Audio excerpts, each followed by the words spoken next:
Thanks for tuning in to Season 2 of the Holla Points Podcast. Don't forget to subscribe, like, comment, and share. And what do we do, Coach? We accept the challenge of providing dangerous, thought provoking, and sometimes controversial insights into life's most common topics. Get your mind right, yeah, yeah. Get your mind right, yeah, yeah. Get your mind right. Man, picture this, right? You in the next room and you hear your significant other Mm-hmm. and they say, he's such a good man. He does everything for me. I can't imagine loving anybody else. I mean, he's not much to look at, but I love him and he's a good man. How would you feel? Like,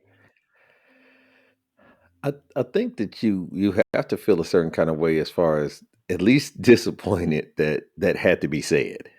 Some things are better off just understood. Like you say, what is understood does not have to be explained. So the concept of feeling like you have to interject that, like I just need them to know that I know he ain't, attractive. He ain't go like my boy used to say in high school, she ain't gonna win no contest. When you have to qualify it, it's basically you trying to say, I'm aware of what I'm giving up because I deserve better or deserve more, but I'm willing to do it for these other attributes or these other reasons because I think that we are motivated by what is perceived as attractive. We are motivated by what is seen as sexy, and sometimes I think it's inappropriate at a certain age. It's absolutely inappropriate. But I think for the majority of your life, my mom used to always say, "Looks ain't never made no person." And that's all cool and everything, but when you care about your boy's dog and you don't even let the big girl get close enough to learn her personality. so so that first impression shit is real. And generally it's the physical impression. Now they got apps, and like now we in a different generation, so you got apps and shit like that that make you learn, ask enough questions and learn about a person before you even see the picture. But you absolutely have the most successful apps when it comes to dating and interacting with the opposite sex or with the same sex, whatever it is, where you everything is based off the picture because we have something provided to us naturally that changes our perspective on things based on how they look. But ugly is evil, and beautiful is is good. Bad guys wear black, and good guys wear white. It's the nature of programming in that regard. So I will feel upset, but I would feel more upset that you feel like you had to even say that. but no, I don't think nobody wants to know that their spouse finds them physically unattractive. They say men are visual. Hmm. So, do we ever outgrow that? But first, are you visual? And if so, do you outgrow it? Or will you always be visual? So here's the irony of it is you are taught or raised in an environment where you determine what attractive is. In certain cultures, in certain countries, um, certain things become the standard of beauty, right? And so you can go different places, and let's just say in the islands, they like big boned broads, and in certain countries they like blonde hair and all this other stuff. Beauty is in the eye of the beholder, but we're not talking about beauty. We're talking about attractiveness, right? So I think those are two different things if you break it down that way. And what is attractive is really something that has been programmed in from a magazine, movies, public perception of what attractive is. But there's a science behind attraction, and it's about having an asymmetrical face. They've done studies on babies where babies tend to have a calmer disposition and treat people who are asymmetrical, meaning their eyes are lined up, their nose is lined up. Hmm. Like there's something to it that makes you psychologically calmer. There's a science called neoteny. And a neotenic dynamic is babies perceive things as bigger. So of course, if you're a baby, your first instinct is to feed and to live. And so breast, right? And so you end up growing up wanting big eyes because your mom's eyes are always in your face and big and rosy cheeks. You know what I'm saying? Because a pregnant woman or a woman that's just had a baby has a healthy glow about her. She has her hair is longer and brighter and all these other things. Like you can tell her lips are fuller, her breasts are enlarged and that kind of stuff. And so when you get older, you tend to gravitate towards that as what you perceive as attractive in a woman, especially for men, and women try to be attractive for other women. Because the reality of it is, when a man hits puberty, he starts to get hairy, he gets an Adam's apple, his voice change. But women hold on to that same softness throughout. Their voice doesn't necessarily change. They don't have these, they still have some of the things that as a child they tend to have that soft skin and all these other things. And now you just put fake up on and you can, fraudulently produce some of those things. But those exaggerated features, even now with the exaggerated eyelashes and, Excuse me, you want to show, go the ahead. stuff that they put on is called what? Fake Fake up. up? Yeah, yeah, yeah. You, Oh, yeah, okay. yeah, yeah. I thought Yeah, I you ain't heard made you a right. damn thing. You faked everybody out with this plaster. But and some women can do it subtly, but most of them don't. Like they don't know their tones, they don't know the brand, they don't it's cheap because makeup is expensive. But And they doing you it know, for other women, you they say. doing it for other women. Cause no dude is man was like, you know what? What got me coming across here talking to you? The rouge. The rouge, I'm gonna be real with you. It was the rouge. You know what No I'm saying? No man, one of and them I challenge anybody, no man has ever complimented ever. those big ass snuffleupagus eyelashes. Lashes, never, And never, and point never. me the man who ever complimented. We gonna deal with him. The trick though is it's an attention getter. So the bigger that your eyes, I don't even know if you impressed by the strength of her lids, right? Like man, them because they so heavy, they look so heavy that her lids got to be so strong. I'm always fearful that you fucking up your muscles in your eyelids to where you get older, you ain't gonna be able to open your. I'm not gonna sign up for that long term. Where now you got to have surgery to keep your eyelids open because you wore them fake lashes for years, stuff like that. You know how they say with women getting all this hair put in their head, then when they get older, their hair start falling out. so so they have to Damn. continue to keep up the trend because they want natural. You know what I'm saying? That kind of Hmm. deal. So I remember they said curls will make your hair fall out back in the days when mothers used to get curls. The But Jerry's, yeah. yeah, oh yeah, or California's or Yeah, yeah. S's. Yeah, yeah, all of the curls. All of the No lie, curls. no lie. Say it again. I said no lie. Yeah, Pun absolutely. pun You're intended. right. The relaxer. But so what happens is you have that basic, soft look, that juvenile, youthful appearance. But keep in mind from a, a primal perspective, those are the things that made this person attractive to mate with. Just we are the only species that have sex for fun, right? Like every other species, every other animal in the animal kingdom is trying to proliferate their species. They trying to make sure that they have kids to keep this thing going for generations to come. And we choose not to have kids. Like we're the only, animal that chooses, "Oh, I'm straight on kids. I'm not trying to, extend my DNA or my lineage." And the fact is, when you look at healthy, when you look at white eyes and white teeth and height and muscles and all that, that means that you have a chance to generate or regenerate that gene pool for years to come, and you're going to have a more likelihood of having a healthy child, healthy offspring. And so all the animals use these things, whether it be combat or whatever the case may be, whether the peacock lift up his feathers, all these things is to show I'm a better candidate to continue your lineage than this next person. Now we do it with cars and houses and throwing money in it. Like we show that as our external peacocking, so to speak. But it starts with how you look. If you have a because it not man, trust me, when I was younger, the thing was light skin, long hair. That was man. And the irony was it was That was some chicks that fashionable. wasn't light skin, long hair. Yeah, it was. When the barges, man, the barges, they hit the scene, and that was kind of nice for a second. The issue though is um it was girls that wasn't light skinned, long hair that was still dimes. Like you can get dimes in so many different variations. It depends on what you willing to ride out with and what you willing to defend. But a lot of people just go with the flow. and they whatever is hot right now, that's what's hot in them streets. So you end up Tony Braxton cut her, Holly Berry and Tony Braxton had them short haircuts, and I hated that shit when all these broads start cutting their fucking hair. That shit don't look right on everybody's head. You know what I'm saying? Right. That shit, man, it was tough on me. But with that all being said, I think that when you're young, and like I said, based on those primal urges and instincts, you are looking for how do I get with somebody that can make a beautiful child, a strong child, a tall child, a healthy child. And that's natural. I'm not knocking that. What I'm saying is, after a while, you should age out of that.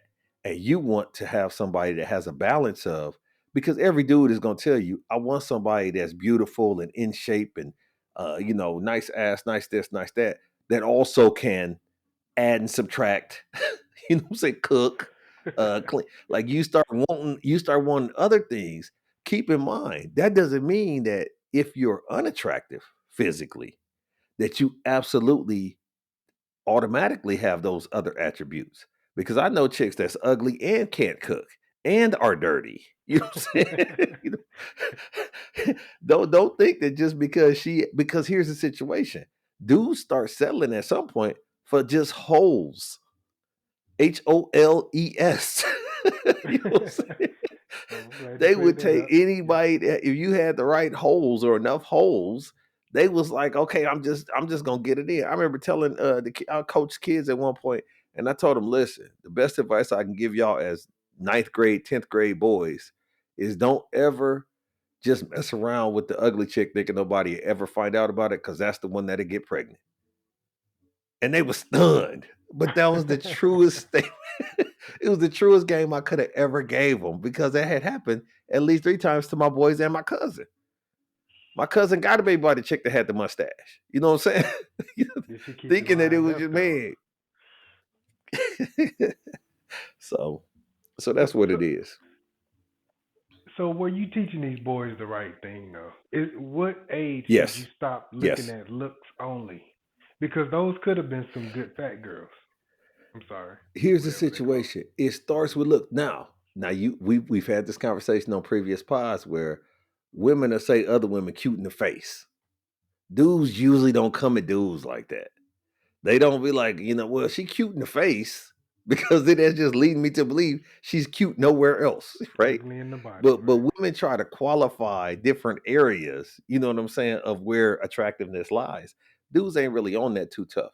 I think that what happens is this: if you're trying to genetically breed this type of child, I understand when you're going for this type of thing. And studies have also shown that more attractive people tend to have more margin of success in life. They get more job opportunities, they get more things provided to them and handed to them, especially women, right?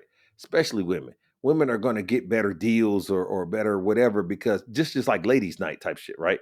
Like you want to attract attractive women because you feel like that's the model of your club. If you got a picture of the club and all these women is nice in there, it's gonna bring guys. And so therefore you want that level of those bottle girls is always gonna be attractive, because you want people to feel like they're around attractive people. They feel more attractive when they in the midst of that. There is no club that's got all the busted hoes on a poster. That just doesn't happen. Now, with that being said, um, but that comes from you assigning what you're naturally inclined to believe to how you live your life. And the simple fact is, there are some women that aren't classically attractive that are some of the best beautiful women in the world, that are salt of the earth, good Christian moral values, talk to you with respect, treat you like you would like to be treated, that kind of stuff, that don't get as much play because they don't have long hair, or they don't have high cheekbones, or they don't have nice features from how they built. Because a lot of that built shit, now that you can build abroad, is different. But back in the days, you was the roll of the dice of how your mama looked. They would say, go look at her mama. If you want to know how she gonna look when she hit a certain age, go look at her mammy. You know what I'm saying? Her mammy will give you the blueprint because of genetics, right? And so that's not always the case. I remember there was a myth that two ugly people couldn't have a beautiful child, and I seen it twice. Where it was like, whose baby is this? Because both of these people look like primates. And this baby's absolutely beautiful. And then I've seen two beautiful people or two people that have aesthetically good looks have a suspect looking child. And you I've think, seen that too. Yeah. yeah, that's Yeah. so the genetics is a crapshoot. You rolling them dice and you throwing them out there and you hoping for the best. But the simple fact is genetics science doesn't stray too far. If you and her both got brown eyes, or if you and her both wear glasses, likelihood of the kid wearing glasses having brown eyes highly increased. If you and her both have decent cheekbones and mouth structures and all this other stuff, like I know a family of motherfuckers with all overbites, right? You know Yeah. what I'm Yeah. saying? It's genetics. Gap. Right. All that stuff. Genetics Genetics. key, Yeah. absolutely. But I also believe that it's a situation where you have to figure out what you're really going for. And if I'm going for somebody that's accepted by others, then I'm trying to go with whoever people accept. Because think about this. Name the most beautiful women in the world. I'm gonna name two of them that's famous just for the sake of this conversation. One of them is Elizabeth Taylor. And I think Elizabeth Taylor might have been married 5 times or something like that. I can look it up, but she was married way too many times to be so beautiful. That means that motherfucker was a little touched, crazy, right? She was hard to get along with. She knew that she was cute and took it too far. The other one is Holly Berry. Holly Berry she was so cold even before she got the implants and everything. She was so cold from a just beautiful perspective. Like something about her looked good. It was you didn't have to tell her. You didn't have to know who she was. Just even in the mall, if you just synced her, you would think, man, she's nice. But that mug is crazy. And I don't know if that's part of the curse of beauty is to be crazy, but you don't want that. You don't want to sign up just so I could have you on my arm and be proud of you the way you look, because she had less to do with the way she naturally looked than the effort, right? I Right. think the nice thing about, and I don't like fake up. I really don't. But I respect fake up because you gave a damn, you got up early, you got it going, and you tried. You know what I'm saying? I don't want a chick that's marginally cute. I hate the situation where you see a motherfucker wedding picture and be like, damn, your makeup looks really nice in this picture. Like when you had that type of reaction, that means that you could look like this all the time, but you choose not to. You mailing it in? Damn, That I'm not saying what are you always be a saying glamour though? shot, but You shit. know you can't look like that all the time because you have to paint. You can't get up every morning and paint for 45 minutes to look like that. Listen, listen. I think that at some point in time, you got to get at least a shortcut. You got to get the Cliff Note version of how to look better and give a damn. If your eyes is dark and your teeth is jacked and all, go get. They have people for that. You got insurance, like, and understand that it's cosmetic. I'm not saying go get plastic surgery and all of that kind of stuff and change, how your whole family look if you got certain features. But it's too many bras that's dyeing their hair and wearing wigs and all this stuff. If you're gonna do it, just go ahead, be all in. Get your fucking eyelashes, your eyebrows lasered, and all, like go for it. Like let's just see. Let's just see how you could look if you invested and gave a damn.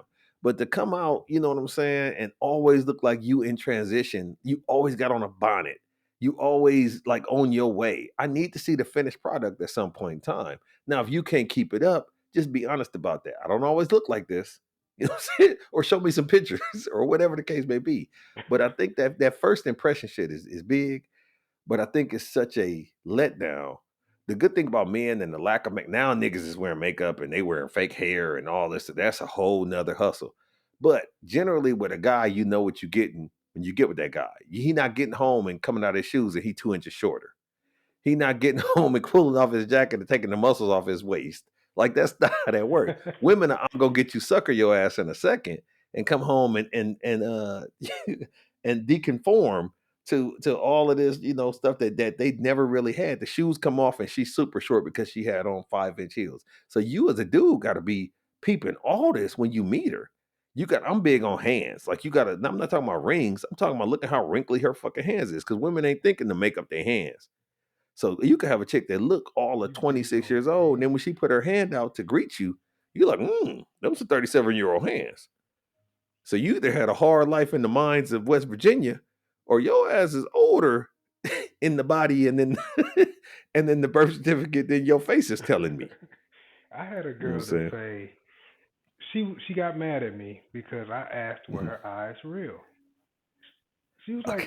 like, just say that they're cute." I said, "I don't know if they're cute or not. Tell me if they're real first. Then I'll tell Right, you if they're right, cute." right, So I right. mean, we end up not even talking. Just over, I was about to compliment her eyes if they were real. What am I gonna compliment? What you bought in the package? Compliment Well, your purchase? that goes back to the hair thing. Is it yours? I bought it. You know, the ownership makes it theirs, as opposed to, did you inherit that from an Indian grandmother? You know what I'm saying? Did you inherit that straightness from somewhere else? Because those are the things, when you know that the attractiveness gives your child a better opportunity in life than the ugliness does. Nobody wants a child that's being picked on and that's a pariah. Um, the one thing that we say all the time when we see these fat ass, chubby ass kids is the parents is at fault for that.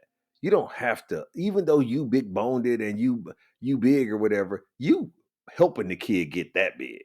Like, you can't just naturally be that big without the influence of poor diet, without the influence of lack of exercise. Like, you don't have to complete the cycle or repeat the cycle with your kids when it comes to just being.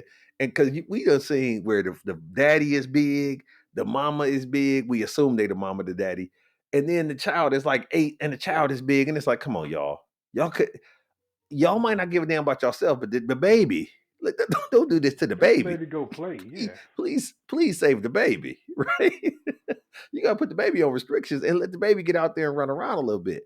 But people are who they are, and they gon' kind of be how they gonna be. I think that there's an interesting dynamic of, if you go to an all white school and you a black guy, or a majority white school and you a black guy, and then the next year another a black female transfers to the school.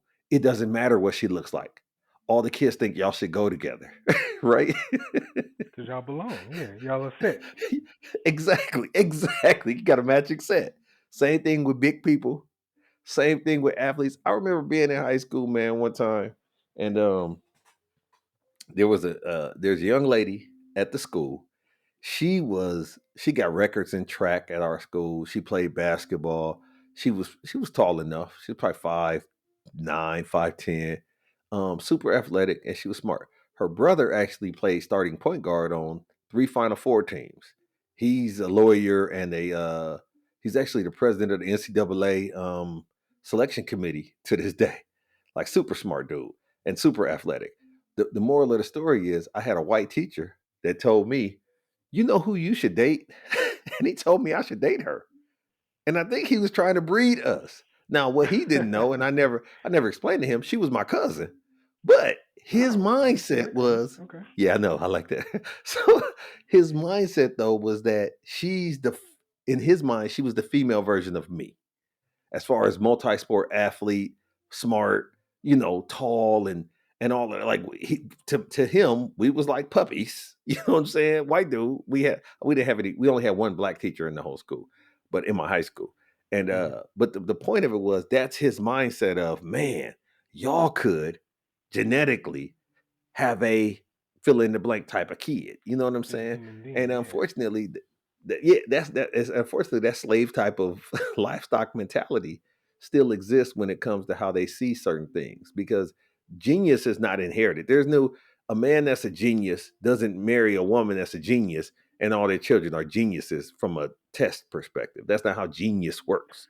It's, I know a so family of geniuses, a except one family of dude. geniuses. They delusional, man. Let Listen, you him could be, tell it. but a lot of that is environment, that's stimulation, that's the way that you're taught when you're young. If you speak to a child a certain way and you put a certain threshold of standards around them, they will more than likely step up to that standard. You know what I mean? Hmm.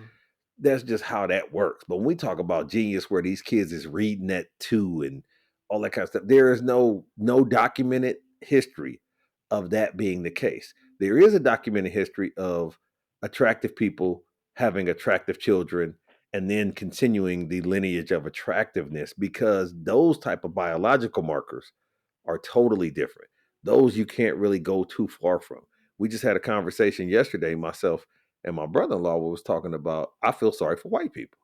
I feel sorry for white folks because they're an endangered species. Based on the math, Why do you they feel will be sorry though? You feel sorry for people who are in feel sorry pain. for them. What Feel pain sorry for them. do you Feel see? sorry for What's them. the How do you suffering? not feel sorry for something that's going to go away? Because they lived a good life. Like if your grandmother's 150 years old, she lived a good life. She went away peacefully. Let her The, go. the, the thing about it is this: if you have to understand the designation of history in the pantheon of history, these last 100 years is so small, but it's been the greatest advancement in the history of the world in the last 100 years. Computers and vaccines and all this stuff. Like, this is really a big deal. Crop development and all that kind of stuff, right? There's not as much famine and all these things because we've just advanced as a civilization. But if you go back all these years, it started in Africa, science proves, and then it kind of spread out, and then things happened over time and evolution and things of that nature. But because there's a dominance, because the white gene is a recessive gene, if things continue to expand and grow and people are kind of procreating with other people or whatever, there's less and less and less. They say by 2050, the majority of the world won't be white for the first time ever. And that's only going to go down, down, down. Number one, they're not having as many children. And then number two, everybody's able to go everywhere. So unless you border this shit up and cut off Sweden and say it can only be us in here for us, then it's going to continue to be a mix of people, and the world's going to become browner and browner and browner. And I'm struggling to find the pain and suffrage you see in this. What the hell are you because feeling sorry because for them for? you're involved in a losing, because you have a sense of arrogance, because you're on the side, the right side of history, in the fact that you know your children's children are only going to become more accepted and stronger because the world is getting browner and browner and browner. 5 generations from now, it's going to be so much brown in the world that it's going to be the majority. It's going to be the decision makers, the lawmakers, the richest people are going to be brown. They're going to be Latino. They're going to be Indian. They're going to be Asian. They're going to be black. They're not going to be white. And thus far, in how we see the history of our modern world since 1865, it's white all day. The decisions, the wars, the everything is perpetuated by white folks. So the Yeah, fact that that's going yeah, to go yeah. I away, didn't like but it. it's I never didn't going to like it. come back, bruh. It's never Good, coming. You can't not good, have it and it build back up. good. That's One race. horrible. Forget the That's racism.